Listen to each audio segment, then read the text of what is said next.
অন্তরে বিনয়িতা নাই, ফ্লেক্সিবিলিটি কি যার অন্তরে ফ্লেক্সিবিলিটি নাই, হাম্বলনেস নাই, নবীজি বলেছেন তার ভিতরে কোনো কল্লা নাই। ইন্নাল্লাহা রাফিকুন ইউহিব্বুল রিফকা। নবীজি বলেছেন আল্লাহ পাক নিজে সহানুভূতিশীল এবং সহানুভূতিশীলতাকে আল্লাহ পাক পছন্দ করেন। যারা বলেন সুবহানাল্লাহ। এই জন্য আমরা কি মানুষের প্রতি বিনয়ী হব নাকি শক্ত হব? বিনয়ী হতে হবে। কি হতে হবে? মানুষের প্রতি বিনয়ী হতে হবে, আন্তরিক হতে হবে। কঠোর হওয়া যা আমি হাদিসটা বিশ্বাস করে দিচ্ছি। আমাদের দয়াল নবী নুরানি জবান বলে দিয়েছেন, আলা তুখবিরুকুম বিআহলি জান্নাহ। নবী বলেন হে সাহাবীরা, আমি কি তোমাদেরকে জান্নাতীদের সিম্পটম বলবো না? জান্নাতীদের সিম্পটম বলবো না? তারপর নবী নিজে নুরানি জবান বলে দিলেন, কুল্লু যাবিকিন মুতাওয়াইকিন। সুবহানাল্লাহ। নবী বলেন জান্নাতীদের সিম্পটম হলো তারা দুনিয়ার জমিনে দুর্বল হবে। কি হবে? দুর্বল হবে। তারা দুনিয়ার জমিনে সরল হবে। সুবহানাল্লাহ। তারা দুনিয়ার জমিনে কি হবে? সরল হবে। সব হাতে হবে, সব হাতে হবে। তাদের অন্তরটা নরম থাকবে এবং দুনিয়াতে দুর্বল থাকে। ভাইরা, আমরা দুনিয়াতে সম্মানে কাটে যার টাকা বেশি, যার পাওয়ার বেশি, যার পপুলারিটি বেশি কিনা, যার শক্তি বেশি, তাকে আমরা ভয় পাই, সম্মান দেখি কিনা। গরিবদেরকে দাম দেই না। কিন্তু তিনি আমাদের নবী নুরানি জবান বলেছেন, ইয়া রাসূলুল্লাহ আনতু করাউ ফকির বহুতনো সুপার আমি বলতে আনতু করাউ ইয়াদুল জান্নাতা ক্বাবলা আউলিয়াই বিখামসিয়াতি আম। নবী বলেছেন গরিবরা দুনিয়াতে 500 বছর আগে জান্নাতে যাবে। গরিবরা দুনিয়াতে 500 বছর আগে জান্নাতে যাবে। তো ধনীদের জান্নাতের সিম্পটম কি? তারা সরল হবে এবং আপনার সাধারণ হবে। সুবহানাল্লাহ।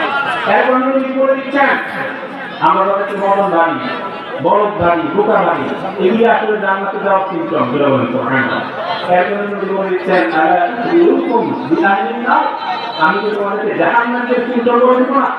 এর কারণে আমি কি তোমাদেরকে জাহান্নামের সিম্পটম বলে দিব না? তাহলে নবী রাসূলুল্লাহ বলেন, আমাদের নবী নুরানি জবান বলে দিলেন, কুল্লিন জাওয়াজিন মুস্তাকবিল। বলেন নাউযুবিল্লাহ। নবী বলেন জাহান্নামের সিম্পটম হবে তাদের অন্তরটা অনেক শক্ত থাকবে। বলেন নাউযুবিল্লাহ। তাদের অন্তর কি থাকবে? কুল্লিন জাওয়াজিন মুস্তাকবিল। তাদের অন্তর থাকবে শক্ত। এরকম শক্ত মানুষ আমাদের দুনিয়াতে আছে না? সমাজে আছে না? যে মানুষের প্রতি কর্কশ থাকে, মানুষের প্রতি কি থাকে? কর্কশ থাকে। মানুষের সাথে খারাপ বিহেভিয়ার করে, ভালো বিহেভিয়ার করে না। এটা হলো জাহান্নামের সিম্পটম। এরপর নবী বলেছেন তারা মানুষের ক্ষতি করবে। কি করবে? মানে পাওয়ার আছে, পাওয়ারটা কাটিয়ে মানুষের সাথে ডমিনেট করবে। কি করবে? মানুষের উপর খবরদারি করবে, ডমিনেট করবে। এটা হলো জাহান্নামের আলামত। এরকম লোক আমাদের সমাজে আছে কিনা? আমাদের যে মানুষের ক্ষতি করবে আল্লাহ তার ক্ষতি করবে।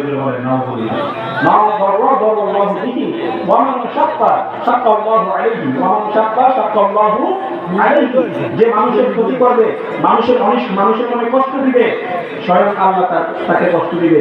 অর্থাৎ রিভেঞ্জ অফ নেচার। কি হবে? Revenge of nature. প্রকৃতির একটা মাইল আছে, আমরা জানি কিনা।